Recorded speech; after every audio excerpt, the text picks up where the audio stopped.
Second Book of Kings, chapters 21 to 23 today, and we open with Manasseh, who is the evil son of Hezekiah, who was the good king of Judah previous to the video.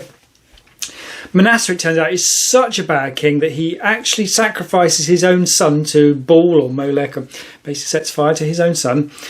He actually actively rebuilds all of the Baal temple stuff that his father took down, and he even goes to the lengths of getting what's called an Asherah pole, which is basically an idol to a goddess called Asherah, pagan, terrible, obviously, and putting that inside God's temple. And it's about as bad as you can get in terms of worshipping fake gods. At this point, God even goes so far as to say that the Israelites are worse than the Amorites. Was it Amorites? Yes, it was Amorites. And he uses interesting metaphors to describe how he's going to get rid of them. And one of them is that he's going to wipe them clean from the land like one would wipe a plate, or wipe a dish, sorry. It's a slightly odd metaphor. Manasseh isn't around for too long after all anyway. He's succeeded by his son, who apparently is also terrible, but happily he's then quickly assassinated and replaced by a guy called Josiah, who is actually a goodie for a change, so it's kind of nice to get back to some decent people.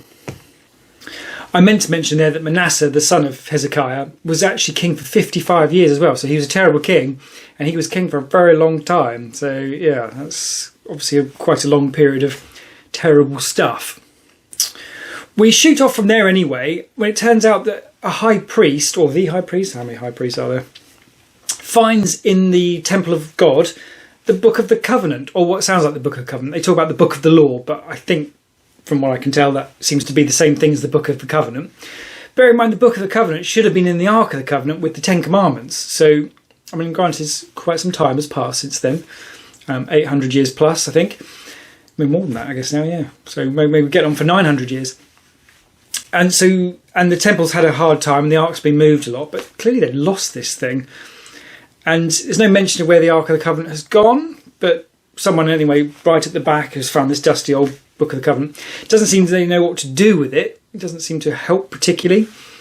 But Josiah, anyway, summons his prophet, who's around at this point, a lady prophet, and who seems to even have a name, a Huldah, I think, Huldah, and asks her what we're supposed to do with all this.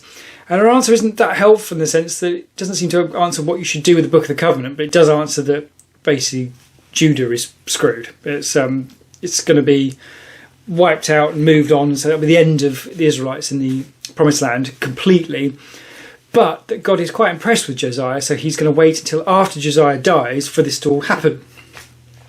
The trouble is, shortly after this, Judah is fighting against Egypt, and Josiah is killed anyway, so yeah, great. He's then succeeded by his son, and from here we're looking like terrible kings all the way to the end. In the short version of that anyway, basically we have Josiah turning up as a good king and kind of giving Judah/Israel a little bit of a reprieve, but not for very long it seems. Like the damage is just too extensive, too far gone. God has clearly had enough and there is no going back. In terms of the interesting points to come out of that, I think the first one is this sort of inconsistency as I would see it. We've got, who do we have? Azariah, who was a decent king, but didn't tackle the Baal worshippers, but was a good person otherwise. He's struck down with leprosy and stuck in a tower on his own forever while someone else rules in his stead. And then we've got Manasseh, who's an absolutely terrible king to the extent of sacrificing his own son, literally setting fire to his own child. He's allowed to reign for 55 years. And it doesn't seem to make a great deal of sense. Or if God intervenes such that you can ascribe the meaning to Azariah, whichever one it was with the leprosy, that because he didn't tackle the Baal worship, he got leprosy and he was punished. But Manasseh then wasn't punished at all and was allowed to do far worse things for such a long time. It doesn't really seem to stack up in my head, but I don't know. We'll carry on anyway. The Asherah pole thing is interesting as well, because I had a little Google and see about what Asherah is. So Asherah was a goddess and seemed to be linked with Baal, but also was linked as being the girlfriend of a god called El. And I'm trying to look up what El is, and this seems to be Elohim, which in turn seems to be another name used for God Yahweh, who is theoretically God, as in the God of the Israelites, the one we're reading all about. I gather the name Yahweh comes from the Hebrew translation of I am who I am, which is being what God answered Moses as what his name was. And then apparently that is impronounceable, so someone's put some vowels in there so you can say it and it becomes Yahweh. So this is weird, convoluted, messed up thing where it sounds like there's this pagan goddess who's supposed to be the girlfriend of the God of the Bible. I don't quite know what to do with that. I think someone commented on a video ages ago pointing out to me that Israel, as in Israel with L on the end, is people of El, being Elohim, being Yahweh, being consort of things. So it all seems this circular thing where they all mix up together and it's really confusing. Very interesting, but very confusing. So I don't quite know what to do with that. But clearly there was a lot around this time of people just assigning meaning to stuff. So, yeah, I guess we'll have to just keep going and see what else we can find out. Another interesting point was this talk of God saying he's going to wipe them clean like one wipes a dish. It doesn't seem very goddish, does it, thing to say? That sort of seems to me to beg the question of human authorship of this stuff, because it seems unlikely God said that. Not that I would assume to know the mind of God and what he might say or might not say, but it doesn't fit the character of... maybe it does to some extent. But it's a very mundane metaphor, isn't it? I don't know.